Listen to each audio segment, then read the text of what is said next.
Well, hiya, BookTube. Bill Ruttenberg here with the Ruttenberg Library. Wanted to come to you today with my Historathon 2023 TBR. And this is the TBR that's going to cover the first quarter of the year, January through March, which would consist of the years prehistory all the way through 500 AD. And for those of you who are not familiar with Historathon, this is the brainchild of Vin over at Revenant Reads. He asked, he came up with this idea and asked several of us to be co-hosts, and we are loving the possibilities of this event. And the event is basically reading nonfiction history all through the entire year. And what Vin decided to do was break the year into quarters. And so for the first quarter, January through March, like I said, is prehistory to 500 AD. And then from April through June, it'll be 500 to 1500. And then from July through September, it is 1500 to 1820, and then from October through December will be 1820 to the present. And so those of you that follow me on on YouTube here, those of you that follow me know that most of my reading is modern history from the 1700s onwards. Especially my reading really kind of specializes in the mid 1800s, Civil War, Abraham Lincoln, the antebellum period here in the United States, and then just bring that to the present. That is my primary focus of my reading. So the really neat part about this event is it's going to force me to read some of that earlier stuff. And it's not that I have anything against it or anything. I've just always focused on the 1800s for the most part. And so this has been a really neat event. I've been watching our Voxer group and all of the different, suggestions that are popping up here, there, and everywhere. And I'll admit a lot of those books are right over my head because I am an amateur when it comes to, prehistory and ancient history. And so I am very much an amateur, so I will be learning quite a bit with this. So anyway, in order to create a TBR list, I went through my boxes of books, and I started digging out some of those books that either people have sent me, or maybe I found them at one time and thought, man, that'd be kind of a neat read. But because it's not in my mainstream reading, it kind of got put by the wayside, and I never did attack it. And so now I'm being forced to attack that. So I went and I grabbed a handful of books that I thought would be appropriate. And then in addition to that, my 5-year-old wanted to go to the library yesterday. So we went to our neighboring town and went to the library. Excuse me. And while she was, playing with the toys and playing on the iPad, and she went and looked in the DVDs. Sometimes I wonder if kids realize that libraries have books. But anyway, we picked up a few books for her also. But I went digging in the stacks, and I went to the world history section. And as I was going through, I found a book that I thought would probably work for this. I'm not exactly sure if it's going to play in perfectly to what we're trying to do, but I'm going to go ahead and read it because I started it and it's really good. And so the first one on my TBR list that I'm going to kind of dip into for the next few weeks is Lost Cities, Discoveries That Changed the World. Lost Cities, Ancient Tombs, Discoveries That Changed the World. And this is by introduction by Douglas Preston, and the editor is Ann R. Williams. And so I started dipping into this, and it looks really, really good. Let me read the back to you. Blending high adventure with history, this chronicle of 100 astonishing discoveries depicts the explorers and archaeologists who uncovered the story of human civilization, piecing together clues from ruined cities, cryptic inscriptions, treasure troves, and shipwrecks found across the world. This illuminating narrative of from National Geographic spans 6 continents and more than 3 million years of history to offer an intimate glimpse into humanity's most important turning points, pivotal finds, illustrated with vivid photographs include King Tut's hidden tomb, the terracotta warriors guarding China's first emperor in the afterlife, the glorious Anglo-Saxon treasure of Sutton Hoo, graves of the Scythian women who were the real Amazon warriors, new evidence about the grim fate of the Jamestown colonists, and the lost city of the monkey god, long masked by a wild jungle. So this is like it's a span of history. So I know it doesn't play in exactly perfect to this first quarter, but I thought I could probably get away with it as long as I'm reading some other stuff that deal with nothing but that time period from the first quarter. But I read the first couple chapters, the first 3 chapters of this last night, and it was fascinating. It was talking about Mary, oh goodness, now I'm going to go blank on her name, Mary Leakey, is that right? Do I have the right name? Yes, I do. Mary Leakey and Louis Leakey and just the Leakey family and what they found in Africa with the skeleton of Lucy and then just what all of the new DNA evidence brings in. And they found old footprints from I don't know how long ago. But anyway, it was really rewriting the historical narrative. And this is definitely that prehistory stuff. And so the beginnings of this book are wonderful. Matter of fact, if this thing totally goes in chronological order, I will be able to read excuse me, I'll be able to read the first, let's see, wait for it. Well, at least the first 300 pages or so of the book, and it's almost 500 pages. So I'll be able to read the first 300 pages or so, and it ties in with the time period that we're looking at. So I'm real excited about that. Definitely got some great illustrations to help build the imagination. So my next one that I found as I was digging in my boxes of books. So these are 1, 2, 3, 4, 5 books that I found that I'm going to put on the TBR list. I'm not guaranteeing I'll get all of them done. I should be able to, in 3 months, I should be able to get at least 3 or 4 of them done. Yeah, I just thought I'd have it just in case I did get, I did fly through it. So the first one is The Babylonians, an introduction by Gwendolyn Leake. And I thought that sounded really good. This book comes from, let's see, I'll give you a year. 2003 is the publishing date. So the back of this one. So who were the Babylonians? For centuries, Babylon has been a symbol of the decadent city par excellence, signifying a deep mistrust of urbanization in general. In the Bible, the city has only negative connotations, and while later classical writers admired the city's size and splendor, they deplored some of its more unusual customs.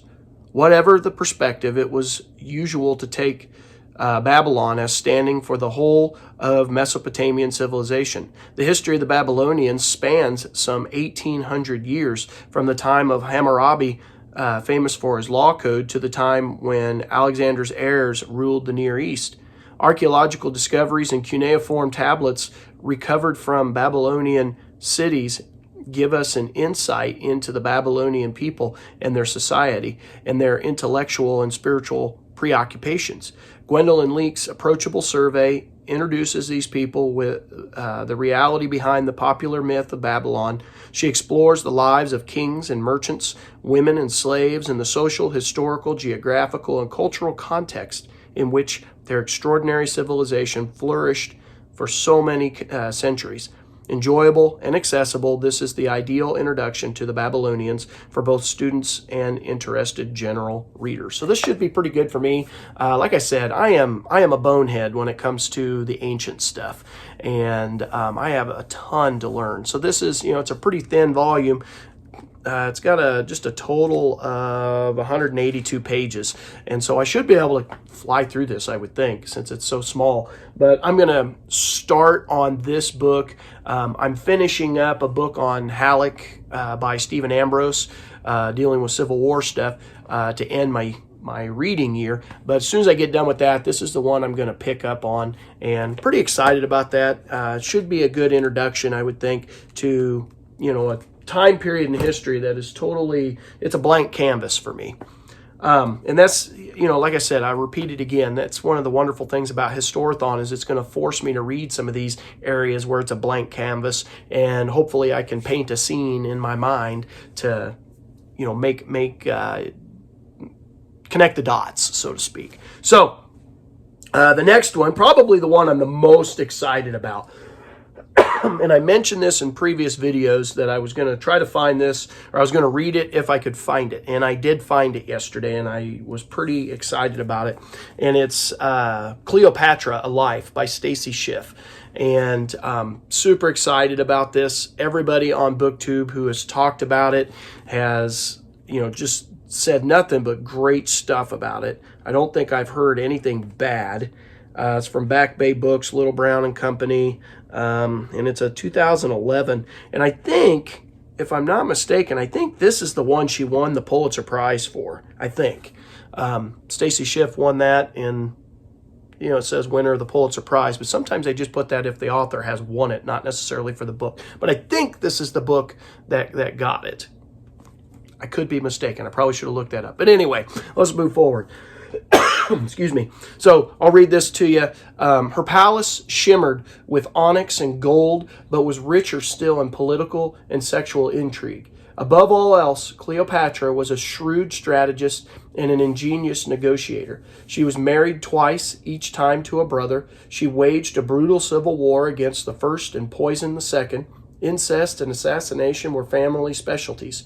She had children by Julius Caesar and Mark Antony, two of the most prominent Roman commanders of the day. With Antony, she would attempt to forge a new empire in an alliance that spelled both their ends. Famous long before she was notorious, Cleopatra has gone down in history for all of the wrong reasons. Her supple personality and the drama of her circumstances has been lost. In a masterly return to the classical sources, Stacy Schiff boldly separates fact from fiction to rescue the magnetic queen whose death ushered in a new world order.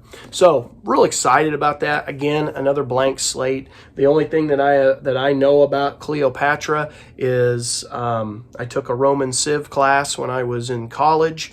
That's been a long, long time ago. And I also took a military history class where Julius Caesar got talked about, and Mark Antony got talked about, and she was brought in as a side conversation. There was not a ton of discussion about her, so I really know nothing about her. So this is going to be, you know, falling into that same time period that we're supposed to be studying. So I'm super excited about that. And the next one is a book that I've shown on my channel before that was given to me, and thank you to my subscribers for suggesting it, because I totally forgot about it. I wasn't even thinking of this book. So Egypt's Golden Couple. Okay, here we go. Akhenaten and Nefertiti became gods on earth by John Darnell and Colleen Darnell. Hopefully I pronounced that name right. I messed it up the first time I did it when I introduced the book on the channel. But anyway, this is an advanced reader copy. This book came out in November of 2022, and I've heard good things about it. I haven't watched any particular videos, but just side comments that this was a really good read. It's from St. Martin's Press out of New York, and so I'll read the back cover of this one to you. And by the way, this is another area where I'm pretty much a blank slate. I don't know much of anything. So, two celebrated Egyptologists bring to vivid life the intriguing and controversial reign of King Tut's parents. Akhenaten has been the subject of radically different, even contradictory biographies. The king has achieved fame as the world's first individual and the first monotheist, but others have seen him as an incestuous tyrant who nearly ruined the kingdom he ruled. The gold funerary mask of his son Tutankhamun in the painted bust of his wife Nefertiti are the most recognizable artifacts from all of ancient Egypt. But who are Akhenaten and Nefertiti? And what can we say? What can we actually say about rulers who lived more than 3,000 years ago? So I'm excited about this. And throughout, it's got pictures and stuff throughout. So I'm pretty excited. That'll help, again, paint that picture in my mind. Anyway, that is, how long is that book? That is 350 pages or so. And so I'm glad to partake in that. So I've got some, let's see, I got some, with the lost cities, I've got history that's going to kind of span around the world. That's kind of, that, I like the idea of that. I got the Babylonians, so I'm covering the Middle East.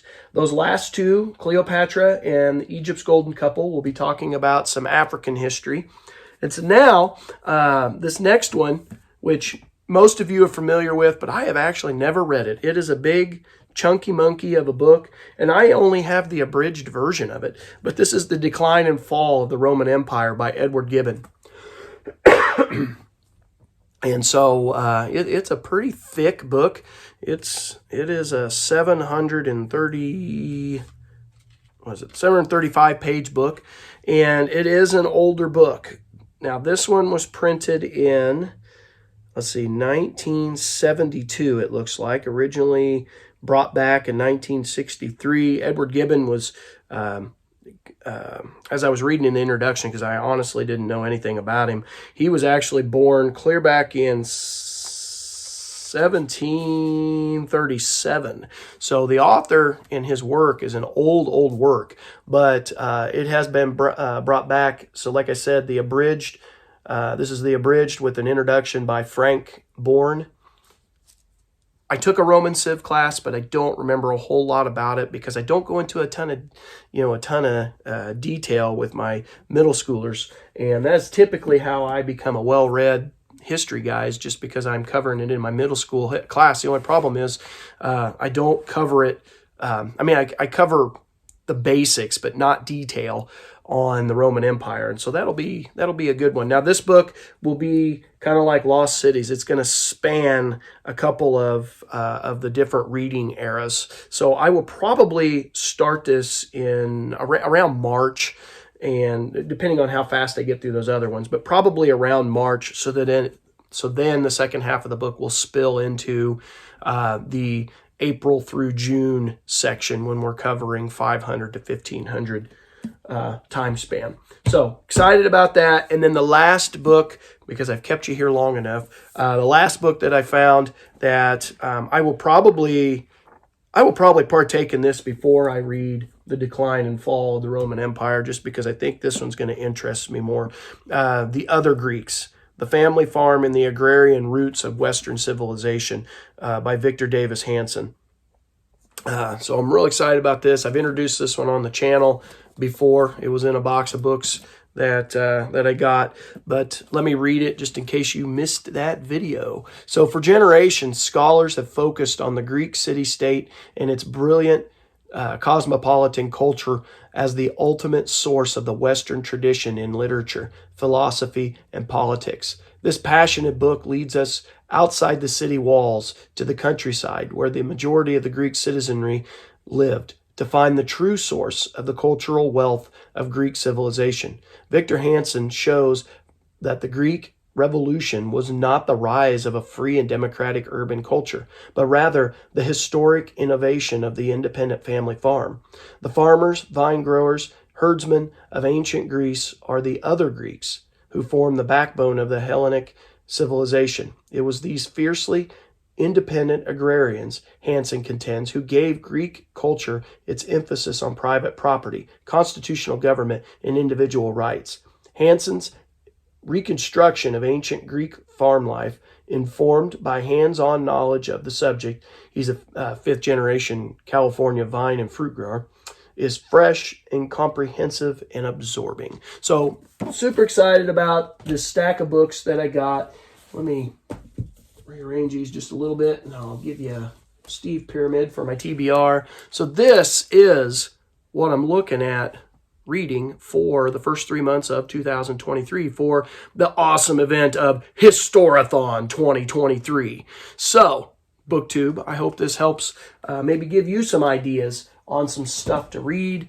Feel free to join our Voxer group. It has been highly entertaining to watch, or not watch, to read and go through and listen to people talk about the books that they're choosing. Again, a lot of the stuff they're reading is way over my head, but hopefully, if I get enough of these type of books, maybe I can start reading some of those ones they were talking about. But anyway, join our Voxer group. Come join Historathon 2023. It is going to be epic, and I'm real excited about the possibilities that lay in the future for this event. So, BookTube, I hope this helps you. Thank you so much for watching. Thank you to all the new subscribers. And yeah, I hope everyone has a wonderful, wonderful day. I know I'm going to. My wife and I are celebrating our 21st anniversary together. 21 years she's put up with me. How awesome is that? So I believe we're going down to Kansas City, and I get to go to the bookstore. I'm excited about that, as always. But anyway, BookTube, enough about me, enough about my stack of books. You need to go get some reading done. So until next time, happy reading.